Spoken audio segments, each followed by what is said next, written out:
नमस्कार, आप देख रहे हैं एबीपी न्यूज। आपके साथ मैं अखिलेश आनंद हूं और प्रयागराज से अपने तमाम दर्शकों का बहुत बहुत स्वागत करता हूं।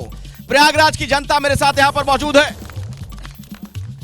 प्रयागराज की अगर बात की जाए, गंगा यमुना सरस्वती सिर्फ इस संगम के तट पर बसा शहर नहीं है, बल्कि इसका अपना आध्यात्मिक महत्व है, धार्मिक महत्व है, सांस्कृतिक महत्व है, राजनीतिक महत्व है। इलाहाबाद सेंट्रल यूनिवर्सिटी की बात कर ली जाए तो यहां से पढ़े लिखे छात्र छात्राएं दुनिया भर में भारत का नाम रोशन कर रहे हैं। एक से एक धाकड़ बड़े नेता यहां से हुए। पंडित जवाहरलाल नेहरू से लेकर लाल बहादुर शास्त्री यहां से चुने जाते रहे। आज अगर बात की जाए प्रयागराज की, तो प्रयागराज क्या विकास की इस दौड़ में बाकी शहरों के साथ कदम ताल कर रहा है या पिछड़ता जा रहा है, इस पर भी हमारी यहां बातचीत होगी। लेकिन सियासी सरगर्मी किस कदर तेज है उत्तर प्रदेश में, उसका अंदाजा इसी बात से लगाइए कि पेपर लीक यहां बहुत बड़ा मुद्दा बन चुका है। हालांकि योगी आदित्यनाथ मुख्यमंत्री ये कह रहे हैं कि जो लोग इसके लिए जिम्मेदार हैं वो ना घर के रहेंगे ना घाट के, लेकिन सवाल तो ये पूछा जाएगा कि पेपर लीक हुआ कैसे। इन सब के बीच आपको मैं बता दूं कि जो न्याय यात्रा लेकर राहुल गांधी निकले हुए हैं, उसमें आज अखिलेश यादव, प्रियंका भी शामिल थे और एक बार फिर से बीजेपी पर वही हमला किया गया कि बीजेपी हटाओ तभी देश हम बचा पाएंगे। इस पर भी बातचीत होगी। हमारे साथ अलग अलग दलों के नुमाइंदे यहां पर जुड़ रहे हैं, उनसे मैं आपका परिचय करवाऊंगा। लेकिन सबसे पहले एक छोटी सी रिपोर्ट मैं आपको दिखाना चाहता हूं।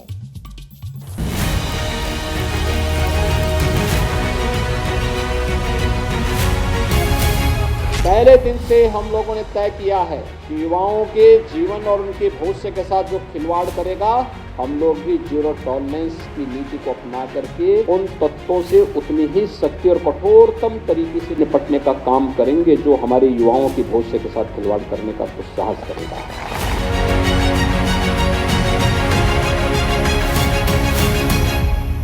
सरकार की नीयत नहीं थी नौकरी देने की, और सरकार अगर चाहती होती नौकरी देने की, सरकार की अगर नीयत साफ होती तो जिस समय पहला पेपर लीक हुआ था उसी समय सरकार सख्ती से कार्रवाई करती।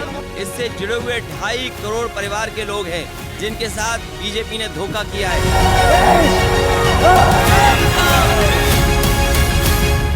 ये लोग रोजगार नहीं दिलवा सकते और ना ये दिलवाना चाहते हैं।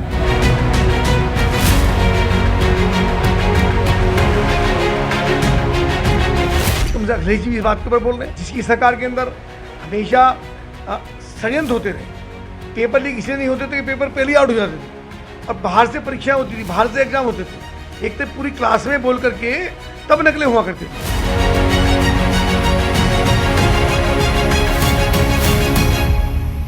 तो जब अब सरकार ने उनको उन पे प्रकाश डाला और सरकार ने उनकी बात को माना।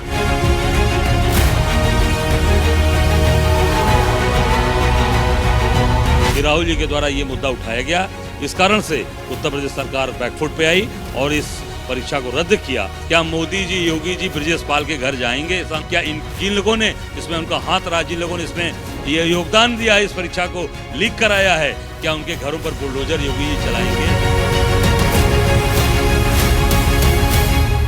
एक राष्ट्रीय पाप है अगर ये तो वार पलटवार आपने देख लिया। प्रयागराज से कौन बनेगा प्रधानमंत्री कार्यक्रम की शुरुआत करते हैं। आपको पता है चुनाव का सबसे बड़ा कार्यक्रम है कौन बनेगा प्रधानमंत्री। मेरे साथ यहां मंच पर जो लोग मौजूद हैं उनसे आपका परिचय करवा दूं। भारतीय जनता पार्टी से मेरे साथ डॉक्टर वीके सिंह जी यहां पर जुड़ चुके हैं, बहुत बहुत स्वागत है आपका। समाजवादी पार्टी से नेहा यादव जी मेरे साथ मौजूद हैं, बहुत स्वागत आपका भी। संजय तिवारी जी हैं, कांग्रेस के वरिष्ठ नेता, आपका भी बहुत बहुत स्वागत है। और बीएसपी से चौधरी सईद अहमद साहब हमारे साथ हैं, बहुत स्वागत आपका। और डॉक्टर वीके सिंह जी, पहला सवाल आप ही से है, क्योंकि सबसे ज्यादा उत्तर प्रदेश में जो चर्चा हो रही है पर्चा लीक को लेकर बात हो रही है, एक बड़ा मुद्दा बनता जा रहा है लोकसभा चुनाव से पहले। क्यों इस तरह की स्थिति बनी? परिस्थितियां और स्थितियां पहले भी बन चुकी हैं, लेकिन तब सजा नहीं मिलती थी। बीजेपी के टाइम में सबको सजा मिल रही है, और मेरा ही नहीं मानना, सभी पार्टियों का, सबका मानना है कि जो मेरिट में सबसे अच्छा वही जॉब में जाए, वही मेरिट में जाए, वही सिलेक्शन पाए। और जो लीक करा रहा है उसको कड़ी से कड़ी सजा मिले, चाहे किसी दल का आदमी, किसी धर्म का आदमी हो, किसी परिवार से रिलेटेड हो। मेरा यही कहना भी। योगी आदित्यनाथ भी कह रहे हैं कि जो लोग इसके लिए जिम्मेदार हैं वो ना घर के रहेंगे ना घाट के। फिर भी समाजवादी पार्टी क्यों बड़ा इश्यू इसको बना रही है? जी बिल्कुल सही कह रहे हैं, ना वो घर के रहेंगे ना घाट के रहेंगे, वो बीजेपी सरकार के रहेंगे। वो जो पेपर आउट जिन लोगों ने कराया है वो कहीं ना कहीं सरकार में शामिल हो जाएंगे और धो पोंछ के उन्हें साफ कर दिया जाएगा। मैं पूछना चाहती हूँ सरकार से कि उत्तर प्रदेश में लगातार 2017 से 2017 में यूपी दरोगा की परीक्षा हुई, उसका पर्चा लीक हो गया। 18 में यूपी पीसीएल की हुई, उसका पर्चा लीक हो गया। 19 में हायर की एजुकेशन हुई, उसका पर्चा लीक हो गया। UP TGT, PGT, PAT, UP SSSC और ना जाने जितनी उत्तर प्रदेश में अब तक परीक्षाएं हुई हैं, 13 से ज्यादा परीक्षाओं के पर्चे लीक हुए और इतना पर्चा लीक अब सरकार में हो चुका है। मैं तो कहती हूँ सरकार को अब डायपर पहन लेना चाहिए और मैं अध्यक्ष जी के माध्यम से सरकार के लिए डायपर लेके आई हूँ कि कृपया आप इसे मुख्यमंत्री जी को अपने माध्यम से आप एक लेडी होकर के मर्यादित रहे, ये सब बातें यहाँ नहीं करें। और अब मैं भी कुछ प्रेजेंट कर सकता हूँ। मैं बोलना चाहूँगा, यहाँ पीछे लोक सेवा आयोग देख लीजिए, कितना भ्रष्टाचार वहाँ होता था। इसी विश्वविद्यालय के लड़के कितना घेरते थे वहाँ पर, और आज आप इतना कर रही हैं। जिन लोगों ने ऐसा किया है वहाँ बुलडोजर भी चलेगा, उनका कोर्ट मार्शल भी होगा, उनको सजा मिलेगी। तो बुलडोजर भी चलेगा, कार्रवाई भी होगी, फिर भी आप लोगों को भरोसा क्यों नहीं हो रहा है? दीजिए मेरे पास। देखिए, नौजवान बोल रहा है, शांत रहिए मोदी वालों, सुन लीजिए। हम लोग पढ़े लिखे हैं, डॉक्टर साहब पढ़े लिखे हैं। देखिए लड़का क्या कर रहा है। अभी आपने कहा भारत में इलाहाबाद की अलग जगह है, एक cultural east of the Oxford यहाँ पे है, ISO की खान इलाहाबाद यूनिवर्सिटी में है, पब्लिक सर्विस कमीशन यहीं पे। लड़का क्या बोल रहा है? राहुल गांधी से बोला, ऊंची दीवारों से मकान मेरा घिर गया, कुछ लोग मेरे हिस्से का सूरज भी खा गए। जय श्री राम का नारा देने वाले पहले लगाए जय श्री राम, फिर लगाए मोदी मोदी, अब इनका नारा बदल गया। अब इनका एक ही नारा है, एक ही काम है, दे एग्जाम। हर पेपर में आउट होना।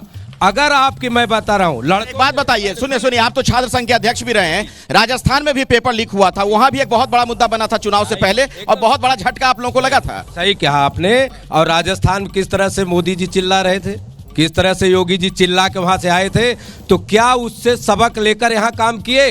क्या इन्होंने अमूल सवाल जनता से पूछ लेता हूं, मैं आपके पास आऊंगा, लेकिन पहले क्या सबक नहीं लिया गया? क्या लगता है आप लोग क्या कहना चाह रहे हैं? खड़े हो जाइए अपनी जगह पे, जिसको भी अपनी बात रखनी है। मैं तिवारी जी से एक सवाल करना चाहता हूँ।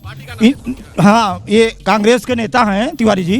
क्या जय श्री राम से इनको तकलीफ इतनी क्यों होती है, क्यों पीड़ा होती है? इसी का उत्तर ये दे दें हमें। जय श्री राम से कोई तकलीफ नहीं है। भगवान श्री राम के नाम पर जो लोग ये धंधा और राजनीति खोल के बैठे, इससे दिक्कत है। और मैं भारतीय जनता पार्टी से सवाल करना चाहता हूं, जो ये कह रहे हैं कि आज मैं इलाहाबाद विश्वविद्यालय की कितनी तारीफ करी, लाल बहादुर शास्त्री, पंडित जवाहरलाल नेहरू। आज इलाहाबाद विश्वविद्यालय के छात्र इतना ज्यादा परेशान है। लोक सेवा आयोग में देखिए, ये परीक्षा रद्द करा गई। बीजेपी के ही लोग हैं, नेता है, जो कॉन्ट्रैक्ट लेते हैं।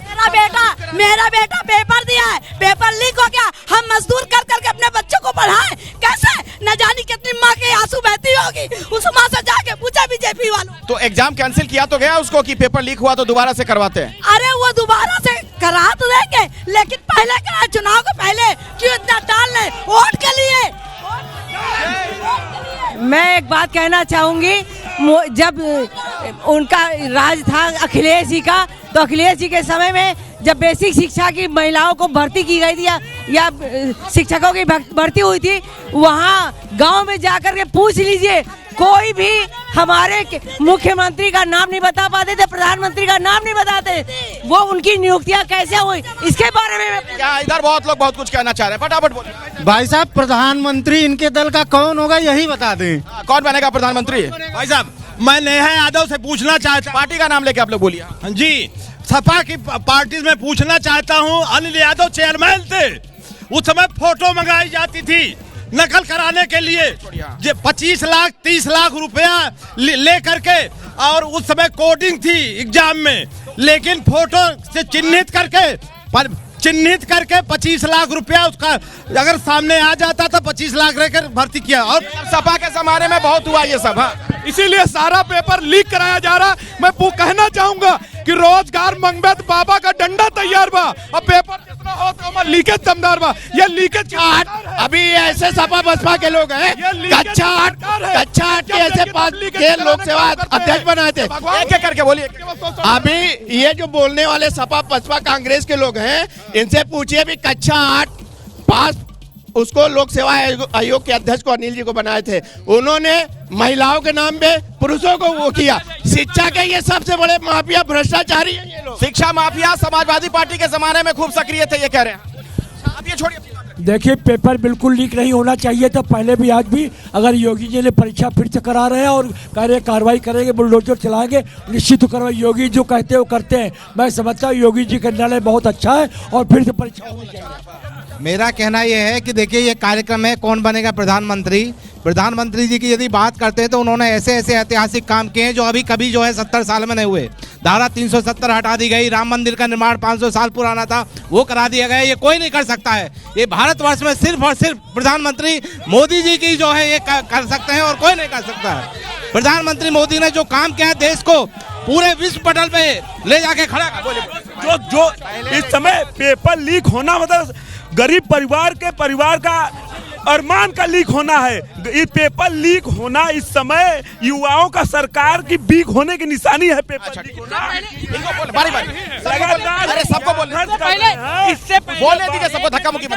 इससे पहले क्या भारतीय जनता पार्टी की पहले क्या पेपर लीक नहीं होता था? क्या भारतीय जनता पार्टी के मतलब में पहले भी होता था लीक? लेकिन ये विपक्ष वाले जबरदस्ती भारतीय जनता पार्टी को बदनाम करने के चक्कर में लगे हैं। क्यों?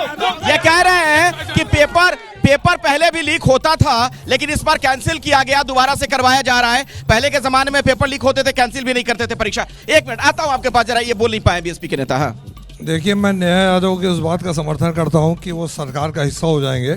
उससे 2 कदम आगे ये सरकार का हिस्सा ना होंगे बल्कि अगली पार्लियामेंट या अगली असेंबली में ये लोग होंगे जिन्होंने पेपर लीक किया है।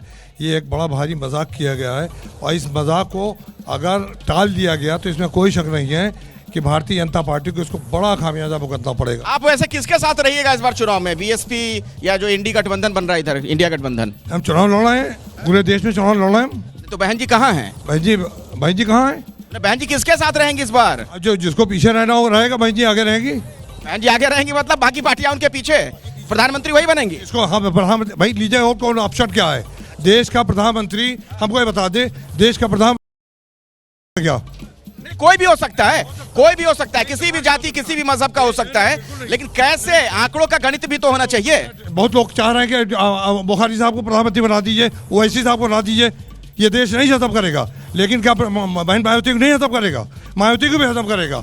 नेहा जी कुछ कहना चाह रही थी, जल्दी से फिर मैं जाता हूँ पब्लिक के पास। अब तक का सबसे बड़ा घोटाला अगर किसी की सरकार में हुआ है तो बीजेपी सरकार में हुआ, और व्यापम का घोटाला अब तक का सबसे बड़ा घोटाला, उसमें न जाने कितने अभ्यर्थियों ने जान दे दी, और जब ये लीकेज सामने आया तो न जाने कितने लोगों की हत्या करवा दी गई। ठीक है, सवाल मैं आता हूँ, पहले सवाल पूछिए।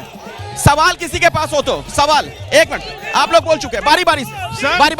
पेपर लीक सिर्फ एक मुद्दा नहीं है, पेपर लीक को मुद्दा नहीं बनाया जाए। जो सरकार की तरफ से जन कल्याण योजनाएं हैं, लोगों को मतलब प्रधानमंत्री उज्ज्वल योजना के तहत जो फायदा मिला है, लोग उसकी भी सराहना करें। ठीक है, सिर्फ पेपर लीक एक मुद्दा। जब पेपर एक बार लीक होता है लीक कहते हैं, जब बार बार लीक होता है अपराध कहते हैं।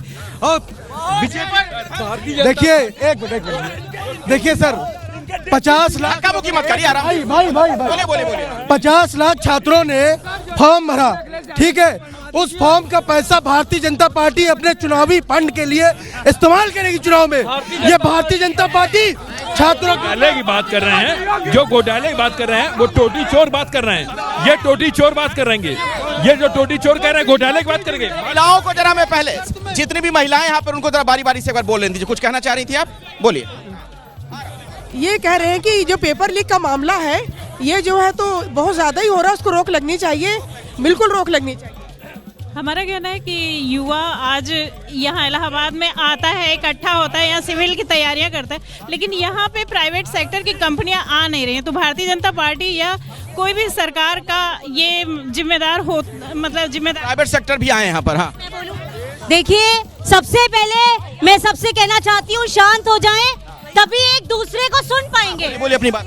देखिए, मैं ये कहना चाहती हूँ, सबसे एक मिनट बहन, एक मिनट, सबसे अमर्यादित काम सपा सरकार में जो अभी इन्होंने किया, मंच पे एक महिला होकर डायपर सामने लेकर आया। जो सरकार के नुमाइंदों को मर्यादा नहीं पता, वो देश क्या चलाएंगे। और रुकिए, माइक मत छीनिए, माइक मत छीनिए, माइक मत छीनिए, बारी बारी से इनको बोलने दीजिए, इन लोगों को बोलने दीजिए, पहले खड़े हो जाइए, खड़े होइए, आ रहा, अरे बोल, धक्का मुक्की मत, कुछ कहना चाह रही है? जी देखिए, विपक्ष इसी प्रधानमंत्री कौन बनेगा? उस पे एक ही जवाब दूंगी, जनता का प्यार मोदी 400 के पार। विपक्ष भारतीय जनता पार्टी 4 चरित्र चेहरा की बात करती है। भारतीय जनता पार्टी का चंडीगढ़ मेयर चुनाव पूरे देश ने देख लिया, क्या सुप्रीम कोर्ट ने इनको नंगा कर दिया, नंगा। बेईमानी की हद हो गई। ईवीएम के भरोसे बच्चों को दारू पिला करके, सड़क पे बर्बाद करके, 5 किलो राशन में 84,000 लोगों को मला दिए हैं। ये जब चुनाव हारते हैं तो इनको चलिए हो गया। अब इधर कुछ लोगों को अपनी बात रखने दीजिए, इधर आ रहे, इधर वालों को। हाँ बोलिए। भाई साहब, इस घमंडिया जो इनका गठबंधन है, इनके पास न चाल है, न चरित्र है, न चेहरा है। अननेसेसरी परेशान है कि प्रधानमंत्री कौन बनेगा। अच्छा, कैमरामैन के सामने मत आइए, वरना आप लोग दिखिएगा ही नहीं, कोई फायदा ही नहीं होगा। हाँ हटिए, इधर किसी कुछ बोलना है, इधर कोई कुछ कहना चाहे, बोलिए अपनी बात। देखिए, ये लगातार आप घूम घूम के हर जगह पहुंच जा रहे हैं, नारद मुनि की तरह। वहीं रहिए आप, सुन लीजिए। अरे भाई ये जय श्री राम बोलने से देश का विकास नहीं होने वाला है। देश के विकास करने के लिए शिक्षा और स्वास्थ्य पर ध्यान देना होगा। जय श्री राम बोलने से देश का विकास कभी नहीं होगा। नहीं, अच्छी बात है, विकास की बात है। देखिए, ये मुद्दा यहाँ पर जो चल रहा है वो विकास, बेरोजगारी, भ्रष्टाचार पे होना चाहिए। नारे से देश नहीं आगे बढ़ेगा। हमें अगर एकता और एक साथ रहना है तो हमें विकास की बात करनी है। सर, कहाँ तो तय था चरागा हर एक घर के लिए, कहाँ चिराग नहीं मैसर नहीं शहर की। मैं कहता हूँ 2014 में जब इस सरकार बनाए थे तो युवाओं से वादा किए थे कि प्रतिवर्ष 2 करोड़ लोगों को रोजगार दे, लेकिन ये क्या दे रहे हैं? पेपर लीक करते जा रहे हैं। भाई साहब, सरकार रोजगार भी दे रही है, सरकार शिक्षा भी बढ़ा रही है, सरकार स्वास्थ्य भी सुदृढ़ कर रही है। इसलिए बार बार भाजपा जनता पार्टी अपनी विफलताओं को जय श्री राम के नारे के पीछे छुपाना चाहती है। चलिए ठीक है, अब आप लोगों की बात हो गई, जरा उधर कुछ लोग हैं, मैं आता हूँ आप लोग के पास। इधर वाले लोग रह जाएंगे, वरना फिर बाद में कहेंगे मौका नहीं मिला। अरे रुक जाइए 1 मिनट, आप बहुत बोल चुकी हैं, अब इन लोग को बोले, खड़े हो जाइए, कुछ कहना चाह रहे हैं, बोलिए सबके पास आ रहा हूँ। कौन बनेगा प्रधानमंत्री? मोदी जी प्रधानमंत्री थे, हैं और रहेंगे। इनके सवाल दे कोई है न, कोई था न है न होगा न। ऐसे जैसे महासपूत उन माओं को प्रणाम जिन्होंने ऐसे पुत्र को जन्म दिया, योगी मोदी के जैसे को। और मुसलमानों को जो मोदी जी ने सम्मान दिया, किसी पार्टी ने नहीं दिया, सेवा इस्तेमाल किया सब पार्टियों ने। किसी ने, विपक्ष के लोग कहते हैं कि डराती है बीजेपी मुसलमानों को। हाँ, खुल के मोदी धक्का मुक्की क्यों कर रहे हैं आप? बोले दीजिए उनको अपनी बात। मोदी जी ने समझ लीजिए, खुल के मोदी जी मुसलमान वोट भी देते, तब भी मुसलमान को समर्थन कर रहे हैं मोदी जी। सब भाई साहब कि अभी देखिए, अखिलेश यादव और राहुल जी 2017 में लड़े थे, अब वो क्या लड़के अब भी तो डायपर डॉक्टर साहब जिन्होंने दिया है, क्या ये मर्यादा है? माइक मत छीनिए, अपनी बात रखिए, इधर आइए पीछे। अरे आराम से, धक्का मुक्की करोगे भाई, चोट लग जाएगी। इस देश के यशस्वी प्रधानमंत्री आदरणीय नरेंद्र मोदी जी ने जो इस देश के लिए गौरव किया है, G20 में जो अगवानी की है, ये भारत के लिए बड़ी गौरवान्वित की बात है। अरे हाथ, मेरा हाथ। मोदी जी ने जो अल्पसंख्यकों को सम्मान दिया है, दलितों को सम्मान दिया है, वो आज तक किसी ने नहीं दिया। चलिए, मैं इसी पे जवाब नेहा जी से ले लेता हूँ। नेहा जी, आप लोग बार बार कहती है ना, जो अल्पसंख्यक हैं, मुसलमान हैं, वो डरते हैं। कहाँ डर रहे हैं? तो बोल रहे हैं मोदी जी बनने चाहिए प्रधानमंत्री। जिस तरह की यहाँ नारेबाजी चल रही है, ये साफ तौर पे दिख रहा है कि जय श्री राम के नाम पे असल मुद्दे जो हैं जनता को ये लोग भटकाना चाहते हैं। असल में इनकी राम में आस्था नहीं है, ये धार्मिक लोग नहीं है, ये धर्मी ध्वज लोग हैं जो धर्म का झंडा लेके चलना चाहते हैं, लेकिन धर्म। देखिए, एक जने कह रहे थे भाजपा कार्यकर्ता, देखिए भैया सुन लो, एक कह रहे थे जय श्री राम से क्यों घबरा रहे हैं भाई साहब? ओए चंदनधारी, मैं 3 का ब्राह्मण हूँ और जय श्री राम मंत्र देता हूँ, मैं घबराता नहीं हूँ। नहीं तुमको रही बात एक श्री राम की श्लोक नहीं सुना सकते हो, ये बात मुद्दे राजनीति की हो रही है। राम की होगी तो आना, मैं तुम्हें राम मंत्र दे दूंगा और सीता के साथ। आप तो दे देंगे, लेकिन राम मंदिर प्राण प्रतिष्ठा में जब आपके नेता नहीं जाते तो सवाल खड़े हो जाते हैं। व्यापम घोटाला भूल गए ये जितने आए हैं, और जो अल्पसंख्यक के लोग ये चम्मचगिरी कर रहे हो अंग्रेजों के समय भाजपा वाले। गलत बात है इस तरह के शब्दों का। नहीं एक मिनट, ऐसे क्यों बोल सकते हैं? वो भी जनता है जी, जो उनको पसंद है। अगर वो मोदी जी को पसंद कर रहे हैं तो चम्मच हो गए, ये कौन सी बात हुई? व्यापम घोटाला हुआ, व्यापम घोटाला से योगी नहीं सीख लिए, योगी की जो शासन तंत्र है उसमें खेल है। ठीक है, छोटे में अपनी बात रखिए, जिसका नंबर नहीं आ पाया हो। ये पहले बताइए, जो 2 बच्चा की हत्या हो गई है पेपर लीक होने से, उस घर में जाके बुलडोजर चलाएंगे। वाली सरकार क्या बताएगी? मैं ये कहना चाहता हूँ, ये प्रधानमंत्री ये फर्जी ओबीसी बन के लोगों को गुमराह करने। आज ये मेरा सवाल भारतीय जनता पार्टी से है, क्या मंदिर बनने से अगर किसी देश का विकास हो सकता है तो अबू धाबी में भी बन चुका है। भारतीय अपनी बात में रखिएगा, छोटा सवाल पूछिए। भैया मैं भारतीय जनता पार्टी का समर्थक हूँ। मैं सपा से पूछना चाहता हूँ, जब यही इलाहाबाद में लोक सेवा आयोग को अहिर सेवा आयोग बनाया गया था, जहाँ पे 32, 34, 38 पीसीएस के रिजल्ट आते हैं, तो सिर्फ यादव समाज का था। मैं जानना चाहता हूँ, क्या एक ही व्यक्ति विशेष का आदमी जातिवाद या लोक सेवा पीसीएस बन सकता है? जाति विशेष को आप लोग प्रमोट करते थे समाजवादी पार्टी। आप भी यही चाहते हैं कि सारे सवर्ण ही भर्ती हो पेपर लीक करके? ठीक है। पूर्ववर्ती सपा सरकार में सरकार प्रायोजित भ्रष्टाचार होता था इसी लोक सेवा आयोग में। लड़कों ने लिख दिया था परीक्षार्थियों ने कि आई लोक सेवा आयोग। उस समय आपकी बात हो गई छोटे में। हाँ, इसीलिए आप बोल चुके हैं कई बार। एक बार सुनिए, इसीलिए पीसीएस मेंस का पेपर ये बार 2018 में मेंस का पेपर आउट करा। मैं 4 लाइन आपको बताना चाहूंगा कि भंवर जब भी डुबोएगा उभारा दे के मारेगा। सुनो ए मछलियां मतलब छात्र, सुनो ए मछलियां, तुमको ये चारा दे के मारेगा। और तुम्हें गलत फहमी है कि अच्छे दिन आएंगे, तुम्हें गलत फहमी है कि अच्छे दिन आएंगे, तुम्हें गलत फहमी है कि अच्छे दिन आएगा। बड़ा चालाक है ये दुश्मन, धर्म का सहारा दे के मारेगा। ये छात्र विरोधी। हमें बहुत आप लोग अपनी जगह पे रहिए, मैं आता हूं। हमें बहुत घमंड है कि हम अच्छे दिलों में चल रहे हैं, और मुझे कैमरे के सामने बताइए, पीछे रहिए। हम अच्छे दिलों में चलेंगे।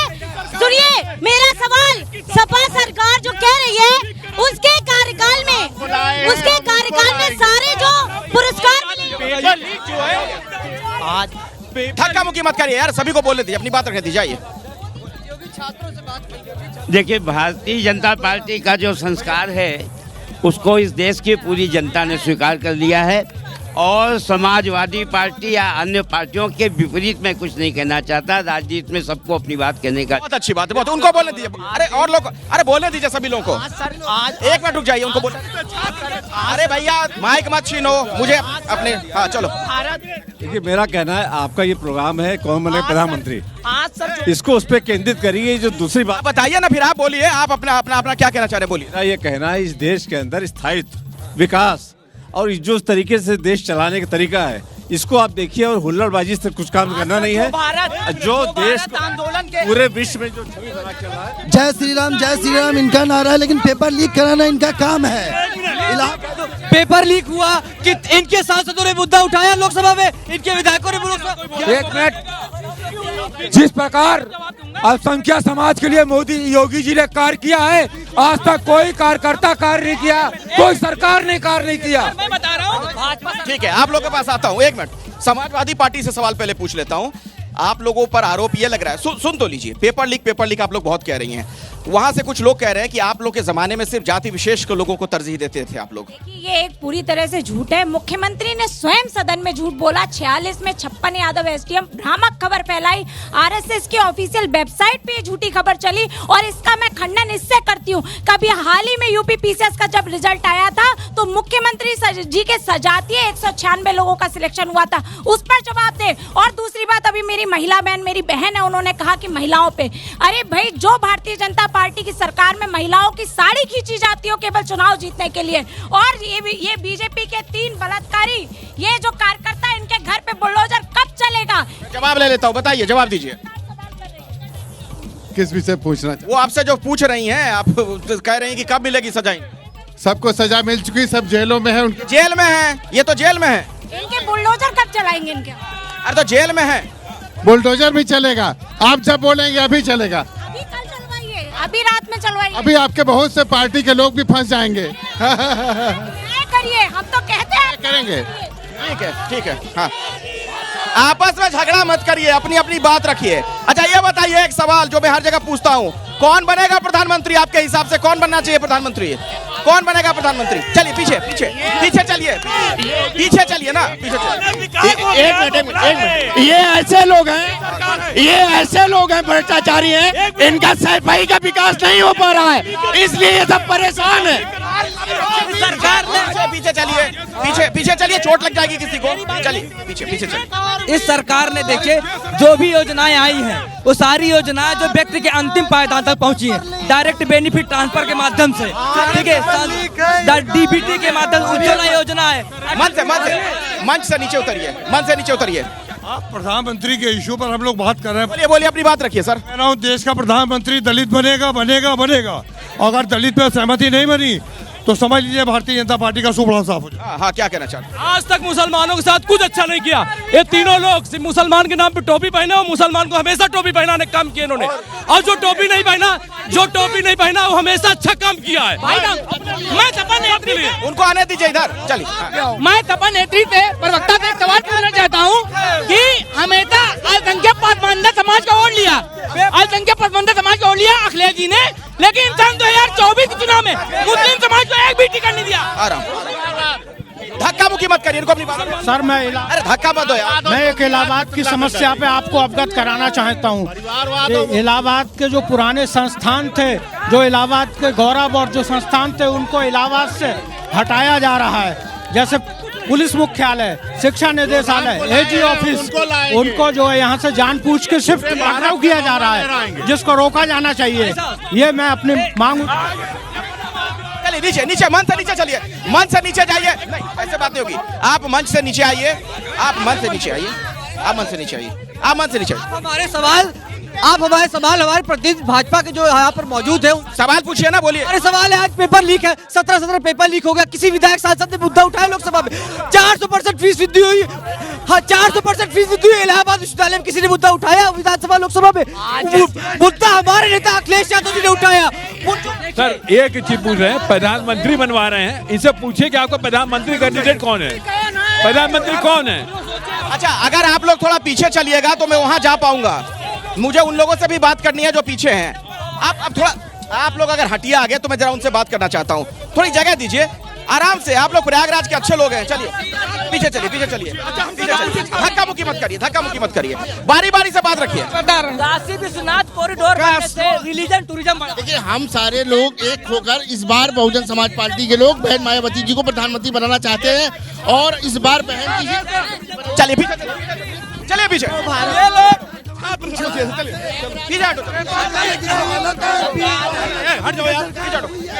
बोले दीजिए, सभी लोग खड़े होइए। सर धक्का मुक्की मत करिए। इस समय भारतीय जनता पार्टी की जो चौमुखी विकास हो रहा है, विकास पे बात करें, और विकास में आगे प्रधानमंत्री मोदी ही बनेंगे और 400 के पार बनेंगे। भाई ये कर रहे भाई साहब, ये कर रहे हैं कि अभी संजय तिवारी जी ने अपना जनेऊ दिखाना, तो सत्य को प्रमाण की आवश्यकता क्या, ये लोग जनेऊ क्यों दिखाना पड़ता है? अब आइए पीछे। अरे आप बोल चुके हैं, पीछे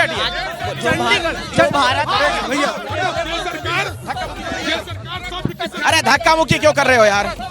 देखिए पूरे उत्तर प्रदेश के अंदर यही माहौल है। आज आपने इस कार्यक्रम में आके स्वयं देख लिया होगा भारतीय जनता पार्टी के लोग किस प्रकार से गुंडाई कर पे आमादा है, जिसकी 4 है जमीन कब्जा कर रहे हैं, थाना सेट है, पुलिस। अरे आप कैमरे के सामने आ जाइएगा तो कहाँ से दिखिएगा महाराज? जाति विशेष की बात हो रही थी। आप हटिए, कैमरे के सामने। जाति विशेष की बात हो रही थी।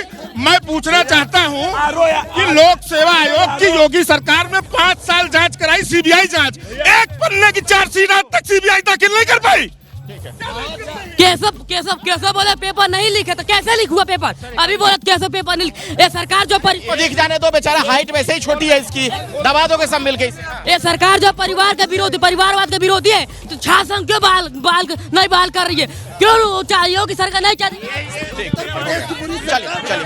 इधर जाने दीजिए, हटिए। कितनी अच्छी सरकार है ये। हटो हटो। अरे जिन लोगों का नंबर नहीं है उनको बोलने दो, हटिए, उनको बोलने दीजिए, खड़े हो जाइए। क्या कहना चाह रहे हैं? जो नहीं बोल पाए उनको बोलने दीजिए। हम ये कहना चाह रहे हैं कि जो शुचिता परीक्षा में बरती जानी चाहिए वो नहीं बरती जा रही है। बेरोजगारों का जो नौजवान हमारे हैं उनका समय बर्बाद हो रहा है। बोलिए, चलो। कौन बनेगा प्रधानमंत्री? आज का प्रमुख मुद्दा ये है, कौन बनेगा प्रधानमंत्री? अल्पसंख्यकों का जितना मुसलमानों का रुझान है सब प्रधानमंत्री मोदी जी, अल्पसंख्यक समाज माननीय मोदी जी के साथ है। अब की बार 400 पार नारे के साथ माननीय मोदी जी की सरकार बन रही है। 2014 से पहले शिक्षा पे, बेरोजगारी पे, महंगाई पे बात होती थी, लेकिन जिसके लिए आप डिबेट कर रहे हैं तो मोदी से अच्छा कोई है ऑप्शन में तो बता दिया जाए पूरे देश के लोग। मेरे पास वक्त फिलहाल इतना ही है, तो प्रयागराज से आज कौन बनेगा प्रधानमंत्री कार्यक्रम में फिलहाल इतना ही। आप लोगों का बहुत बहुत धन्यवाद इस चर्चा में शामिल होने के लिए। आप लोगों का भी शुक्रिया। कल जौनपुर की जनता से मुलाकात होगी शाम 5 बजे। मेरे साथ जरूर देखिएगा कौन बनेगा प्रधानमंत्री लाइव ABP न्यूज पर।